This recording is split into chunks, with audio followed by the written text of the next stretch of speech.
हाँ जी सीए साहब, कैसे ठीक ठाक हो? कैसी चल रही है लाइफ आपकी? बेटे बड़े खुश खुश से नजर आ रहे हो, मेरे को लग रहा है होल्डिंग आसान लग रहा है आपको, है ना? बस खत्म होने वाला, ज्यादा बातें है नहीं अब इसमें, बस थोड़ी सी बातें हैं, एक आधी क्लास लगनी है और बड़ा आसान सा काम है। मैंने एक आधी और बोल ली है तो आप समझ गए होंगे, आज तो है ही है। तो आप मेरी एक बात समझे, हमने ना काफी सारे टॉपिक कर लिए थे और हमारा चल रहा था इस वक्त डिविडेंड। तो मैं ना पहले डिविडेंड को पक्का करने के लिए एग्जांपल देना चाहता हूं, सेम डिविडेंड को रिवाइज करवाने के लिए, डिविडेंड चल क्या रहा था तो शायद उससे क्वेश्चन के जरिए मैं रिवाइज करवा सकूं। डिविडेंड के बाद मैं एक क्वेश्चन बनाऊंगा जिसमें सब कुछ कवर करूंगा, टफ वाले पॉइंट सारे, फिर हम प्रैक्टिकल क्वेश्चंस पे चल पड़ेंगे। ठीक है? तो मुझे पता है आपका दिल क्या कह रहा है, आपका दिल कह रहा है बातें बंद करो, आप वो एग्जाम्पल बनाओ जो आपके दिल में है। लो एग्जाम्पल नंबर 20, 19 कर चुके हैं, example number 20, balance sheet as on 31 March, कौन सा साल चल रहा है? 2026। क्लियर?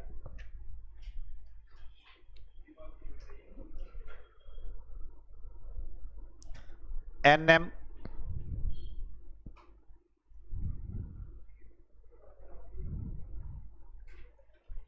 ये बैलेंस शीट की मैंने बच्चों आपको, जिसके अंदर फिक्स्ड एसेट्स है।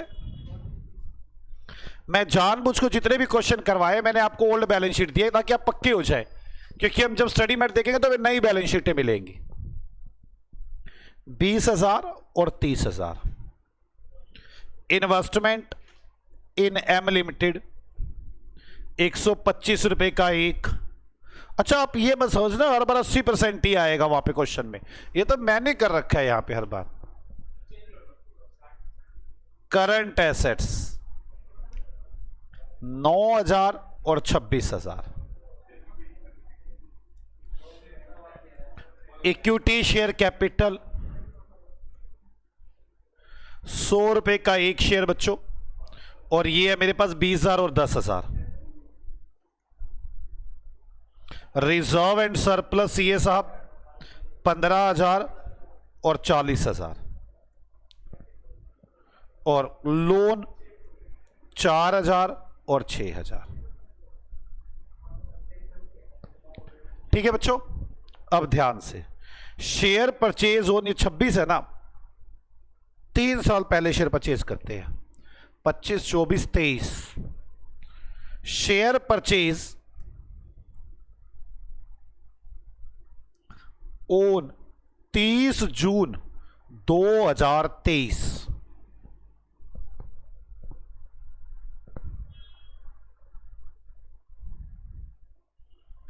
डिविडेंड पेड ऑफ 22-23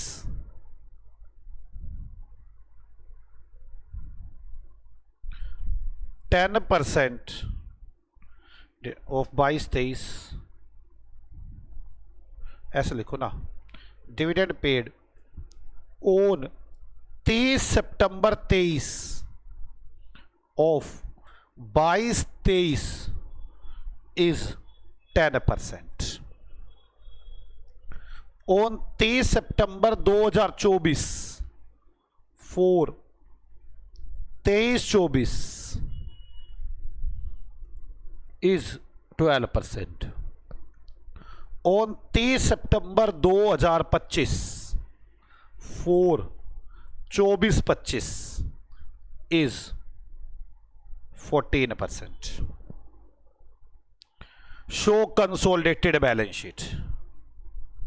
फिर मेरी बात समझे, मैंने इसमें बाकी कोई एडजस्टमेंट नहीं डाली, मेरे को पता कि हम डिविडेंड हमारा चल रहा था, आपको याद आ जाए, मैंने कहा वैसे रिवाइज करवाने की बजाय ऐसे रिवाइज करा लूं तो आपको याद आ जाएगा डिविडेंड में क्या क्या पढ़ा था।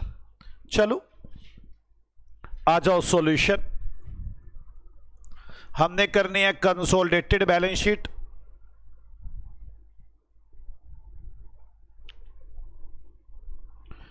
Equity and liability, share holder fund, reserve and surplus, ओहो, शेयर होल्डर फंड के अंदर share capital,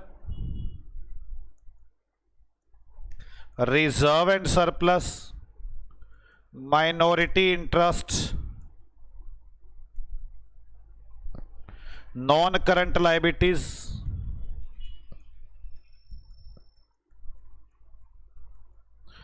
current liabilities,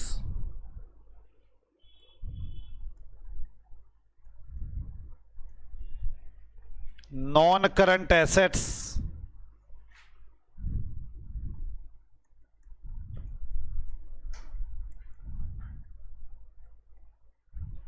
and current assets.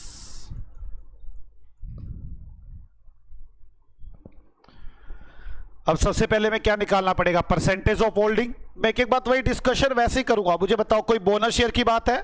अगर होती तो पंगा पड़ जाता, पर है ही नहीं, तो बस ये तो सिंपल निकल जाएगी percentage of holding 80 divide by 100,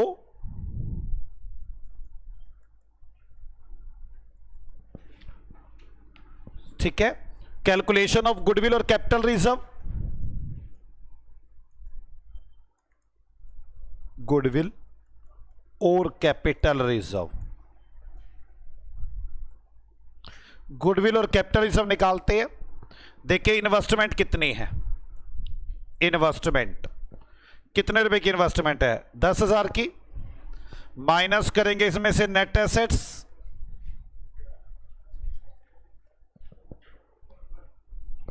calculation of net assets. कौन सी डेट को शेयर परचेज किए मैंने? 30 जून 2023 को। तो ये कौन सी तारीख की होनी चाहिए? 30 जून 2023 की। आ जाओ, कैलकुलेशन ऑफ नेट एसेट्स,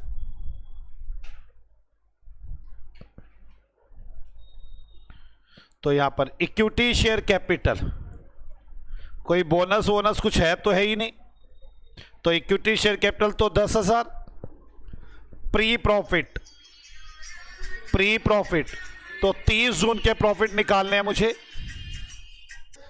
मैं लिख देता, मैं भूल गया, समझ गया मैं। यहां पर रिजर्व एंड सरप्लस ऑन 30 जून 2023, ये भूल गया, 22,000 रुपए ऑफ एम लिमिटेड। मेरी बात समझ में आ गई? तो इसके में तो काम ही नहीं चलेगा, मैं समझ गया था। अब calculation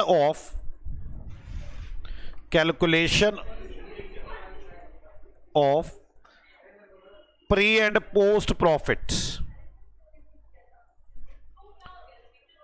total post pre reserve and surplus. मैंने 30 जून का दे दिया आपको सीधा, चलो अच्छा कर दिया मैंने, टाइम एडजस्टमेंट खत्म कर दी। नहीं समझ आई बात? 30 जून 2000 कब का दिया मैंने आपको? 23 का ना। 22,000 रुपए स्टार्टिंग का 22,000 है। इसके बाद आज टोटल कितना है? 40,000। आप सोच लें मैं बैलेंसिंग फिगर में क्या निकाल रहा हूं? पोस्ट। तो जो भी कुछ लेस हुआ होगा किस में से हो गया होगा? पोस्ट में से। कितना आ गया ये? 18,000। समझ में आ रही है बच्चों?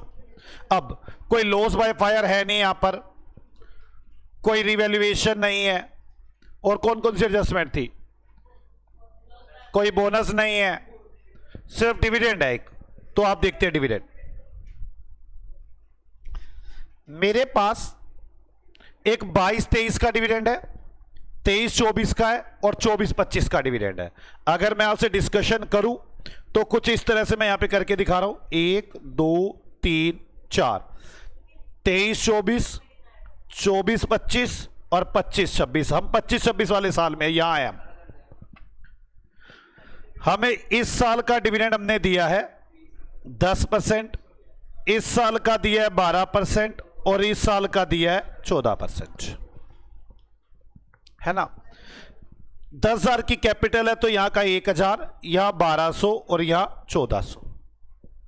तो मतलब यह हुआ इस साल का डिविडेंड कौन से साल में से लेस होना चाहिए था? इस साल में से।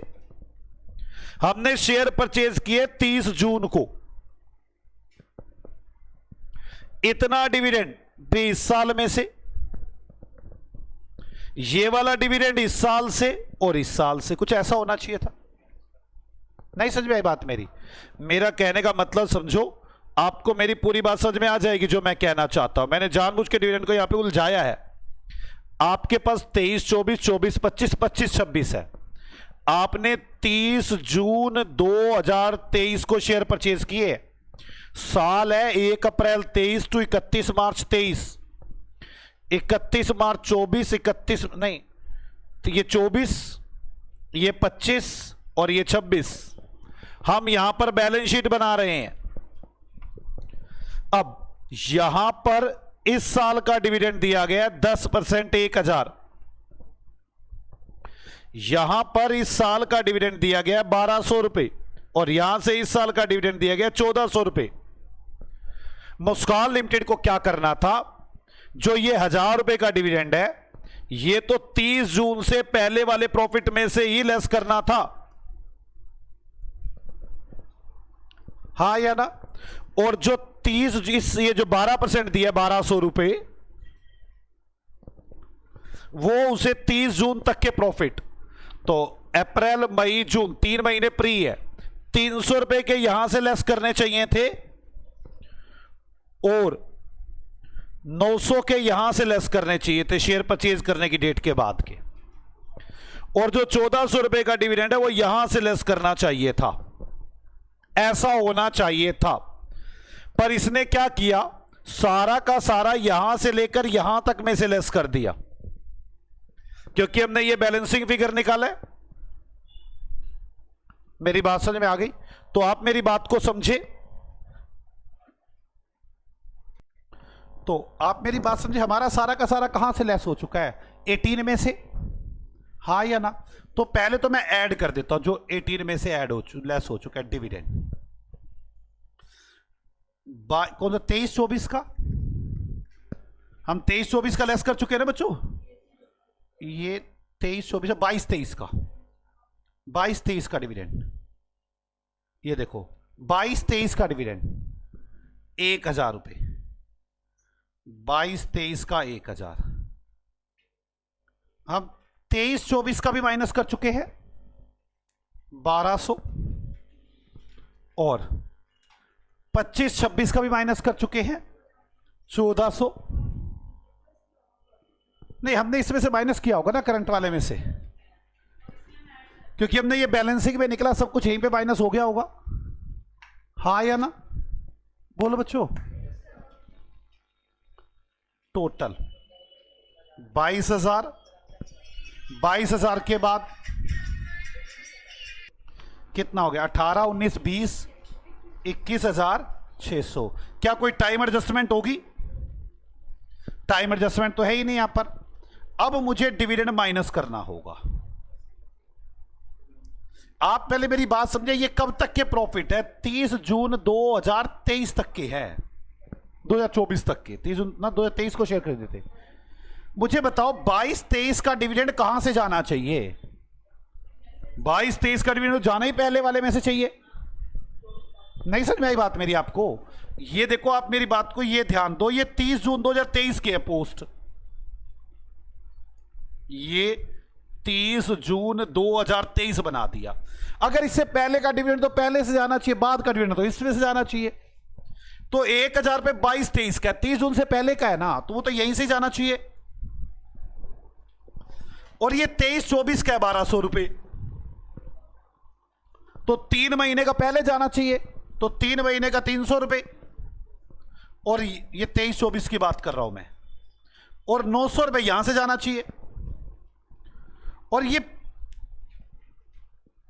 23, 24 के बाद 24, 25 का डिविडेंड, ये तो सारे का सारा जाना ही यहीं से चाहिए।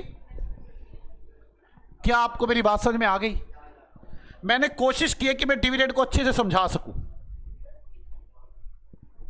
22,000 में से 1300 गए, 21,000, 20,700 और इधर 19,300।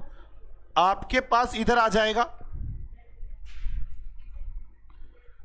माइनॉरिटी इंटरेस्ट और एच नीरज का हिस्सा 80% नीरज का हिस्सा कितना आया?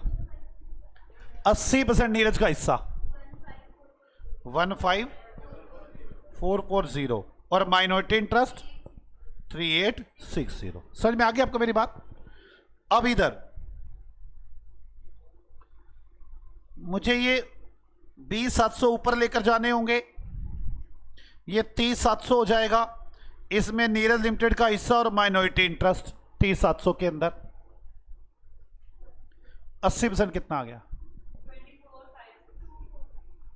और 20। कोई डाउट है? अब 24,560 आ गया ये। अब एक दिक्कत रह गई, नीरज ने सारे के सारे प्रॉफिट कहां पर डाल दिए होंगे? अपने P&L के क्रेडिट में। लेकिन जो डिविडेंड मिला है ये 1300 रुपए प्री वाला, वो नीरज को कहां पर डालना चाहिए था? वो उसे अपनी इन्वेस्टमेंट को कम करना चाहिए था। 1300 का 80%, रेक्टिफिकेशन ऑफ एरर।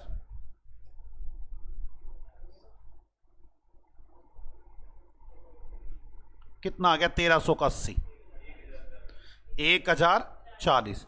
और इससे नीरज को अपना प्रॉफिट कम करना चाहिए था 1040 से। क्या आपको मेरी बात समझ में आती है बच्चों? मैंने कोशिश की है कि मैं अपनी बात को आपको आराम से आपके सामने रख सकूं। मुझे बताओ गुडविल कितनी आ गई? 15600। अब आप एक काम करेंगे मेरे साथ साथ, स्टार्ट करेंगे बैलेंस शीट को जोड़ना। फिक्स एसेट्स 20 और 30 50,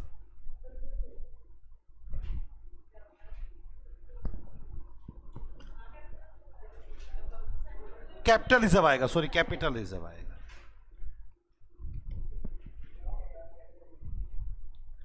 कैपिटल रिजर्व तो आपके पास देखते हैं, फिक्स एसेट्स हो गई, इन्वेस्टमेंट करंट एसेट्स 9 और 26, कितना आ गया? 9 और 26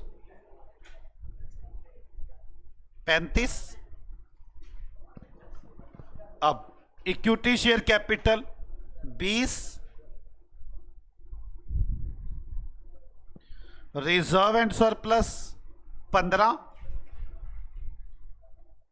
प्लस जो मेरा हिस्सा बना होगा उसमें 15,440। आगे कैपिटल रिजर्व 15,600 और यह कितना रहेगा? रिजर्व एंड सरप्लस कितना? 29,400। अब आगे लोन 10,000, माइनॉरिटी इंटरेस्ट 10,000 बन रहा है। क्या आपको मेरी बात समझ में आ गई? मैंने इस क्वेश्चन के जरिए फिर आपके दिमाग में ज्यादा बातें ठीक करने की कोशिश की कि आपको समझ में आ सके कि डिविडेंड की क्या प्रॉब्लम है। मैं आपको एक बात बताऊं, बोनस शेयर बड़ा गंदा टॉपिक है। उसने एक बार तो परसेंटेज ऑफ होल्डिंग को दुखी किया, एक बार प्री पोस्ट भी दुखी किए, ये डिविडेंड को भी दुखी करेगा। मैं अब आपको सिखाऊंगा बोनस शेयर एंड डिविडेंड की इकट्ठी एडजस्टमेंट, फिर हम एक कंबाइंड क्वेश्चन करेंगे और खत्म। ठीक है, आ जाओ शुरू करते हैं।